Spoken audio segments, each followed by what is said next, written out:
तो बच्चों पिछले लेक्चर को ही हम कंटिन्यू करते हैं। पिछले लेक्चर में इस ट्रिक के बारे में आपको बताया था।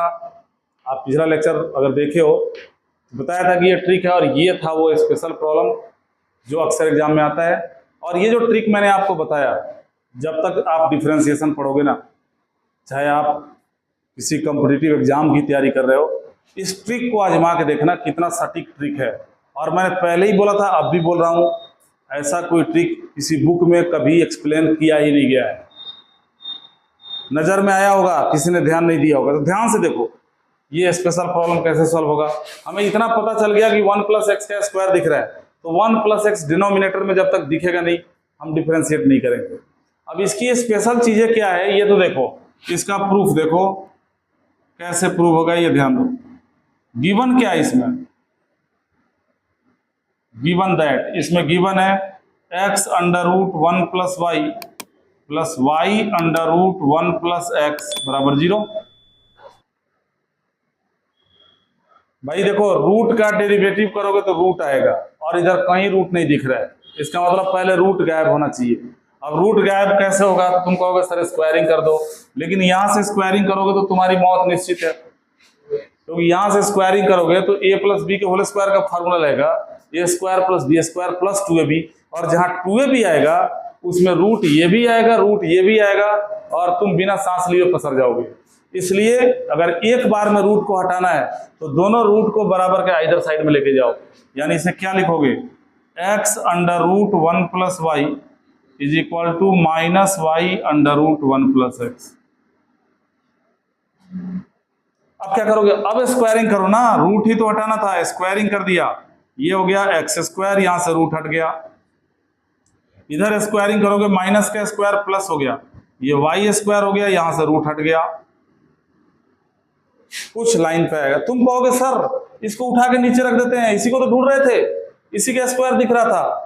अरे भाई इसको सिर्फ नीचे नहीं रखना पड़ेगा, फिर इसको भी नीचे रखना पड़ेगा, सेपरेट भी तो करना है, दोनों काम करना है, सेपरेट भी होना चाहिए, x एक तरफ y एक तरफ। और ये भी ध्यान रखना है कि जिसका स्क्वायर सिर्फ दिख रहा है उसके अलावा डिनोमिनेटर में कोई और वेरिएबल नहीं होना चाहिए, नहीं तो फंस जाएगा मामला। यहां से अगर सेपरेट करोगे इसको इसके नीचे, इसको इसके नीचे, तो मामला फंस जाएगा, क्योंकि 1 + x डिनोमिनेटर में आएगा तो 1 + y भी डिनोमिनेटर में आएगा, और 1 + y का स्क्वायर कहीं पूरे प्रूफ में नहीं दिख रहा है। यानी अभी आगे और मेहनत करो, इसी में तो बच्चा लोग कंफ्यूज होता है। x² का 1 से इंटू किया x², x² का y से किया x²y, y² का 1 से किया y², और y² का x से किया xy²। जब भी XYZ इंटू में लिखते हो तो अल्फाबेटिकली अरेंज करके लिखो, जैसे अल्फाबेटिकली आता है, जैसे प्रोनाउंस करते हो तुम लाइन से, उस तरीके से अच्छा लगेगा देखने में। बाकी तुम x को आगे लिख दो क्या फर्क पड़ता है, पीछे लिख दो क्या फर्क पड़ता है, एक तरफ ले आओ सबको। ये x² हो गया, ये y² आ गया माइनस में, प्लस x²y हो गया, xy² हो गया माइनस में, बराबर 0। कई बुक में क्वेश्चन ऐसे ही दिखेगा, कुछ बुक्स में तुम्हें यह भी दिखेगा, यहां पे लिखा हुआ x ≠ y। और इस क्वेश्चन को की एक्यूरेसी के लिए ये लिखा होना जरूरी है। क्यों जरूरी है, अभी थोड़ी देर में पता चलेगा कि x ≠ y लिखा हुआ क्यों जरूरी है। फैक्टर करो, इसका फैक्टर क्या होगा, a² - b² का, a + b × a - b। और इसमें से अगर तुम xy कॉमन कर देते हो तो आ जाएगा x - y = 0। अब ये बताओ कि इन दोनों में से x - y कॉमन हो रहा है कि नहीं। x - y हमने कॉमन कर दिया तो यहाँ क्या बच गया, x + y, यहाँ क्या बचा xy बराबर 0। अब देखो दो फैक्टर हो गया और 0 के बराबर है। अगर इतना इंटू इतना 0 के बराबर है, इसका मतलब क्या हुआ, या तो ये 0 होगा या ये 0 होगा। लिखोगे देयरफॉर x - y 0 और x + y + xy बराबर 0। अब तुम्हें इसकी इंपॉर्टेंस पता चल जानी चाहिए। बच्चा तो जो प्रूफ करना है इसके थ्रू भी करने की कोशिश करेगा, टाइम खराब करेगा। स्पष्ट लिखा हुआ है x ≠ y, और x ≠ y का मतलब हो गया x - y ≠ 0। y को इधर लाओगे तो और यहाँ क्या रहा है, x minus y is equal to 0, यानी ये फैक्टर नेग्लिजिबल है, x माइनस वाई तो 0 हो ही नहीं सकता, पहले ही दिया हुआ है। तब तुम्हारे दिमाग में आएगा कि चलो हमारा जो मेन मिशन था, मेन टारगेट था कि 1 प्लस एक्स को डिनोमिनेटर में लाना है, उसकी पूर्ति यहां से होगी। तो भाई 1 प्लस एक्स बनाओ तो सही, बनेगा। x प्लस इन दोनों में से y कॉमन करो, ये देखो 1 प्लस एक्स बन गया जो तुम ढूंढ रहे थे। अब सेपरेट करने की कोशिश करो, x को उठा के दूसरी तरफ ले जाओ, y इंटू 1 प्लस एक्स बराबर हो गया माइनस का x। इस 1 प्लस एक्स को नीचे डालो, y is equal to minus x upon 1 plus x. काम अब हो गया, इसी का इंतजार कर रहे थे। देखो एक्स वाई सेपरेट भी हो गया और जिसका स्क्वायर दिख रहा था वो सिर्फ नीचे दिख रहा है। डिफरेंशिएट करो, 2 स्टेप में रिजल्ट ले लो।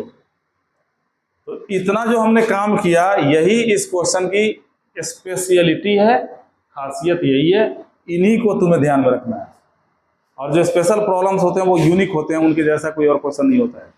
तो यहाँ देखो, यहाँ से डिफरेंशिएट करोगे x के रेस्पेक्ट में, तो dy बाई डी एक्स क्या मिलेगा। अगेन एक बार क्वेश्चन रूल लगा दो, x upon 1 plus x you upon v, v को बाहर रखा, u का डेरिवेटिव 1, u को बाहर रखा, v का डेरिवेटिव 1, और सबके नीचे आ गया ये v का होल स्क्वायर। ये देखो हो चुका है प्रूफ। हमें जो प्रूफ करना है dy बाई डी एक्स में इंटू के साथ ही इंटू में 1 प्लस एक्स का स्क्वायर चाहिए, और ये मिल रहा है। देखो डिनोमिनेटर में यहां से हटाओगे तो कहाँ आएगा, इधर इंटू में तो आएगा, यानी 1 प्लस एक्स का whole square into dy by d x बराबर में क्या मिला, माइनस, ये x से x कट गया, सिर्फ 1 बच गया, माइनस का 1 मिला। यही हमें प्रूफ करना था और ये प्रूव हो गया। तो डिफरेंशिएशन करने के दौरान, ये तो चलो स्पेशल प्रॉब्लम्स थे, कुछ ऐसे भी क्वेश्चंस होते हैं जिनमें स्पेशल आर्ट का यूज करना पड़ता है। कौन सी आर्ट का यूज करना पड़ता है, बड़ा बढ़िया आर्ट है, अक्सर बच्चों के दिमाग में नहीं जाता वो आर्ट।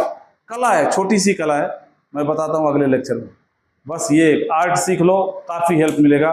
किसी डिफरेंशिएशन के किसी भी टॉपिक्स का प्रूफ वाला पार्ट करने में काफ़ी हेल्प मिलेगा। इंतजार करो, अगले लेक्चर में फिर बताते हैं वो आर्ट क्या है, वो कौन सी कला है।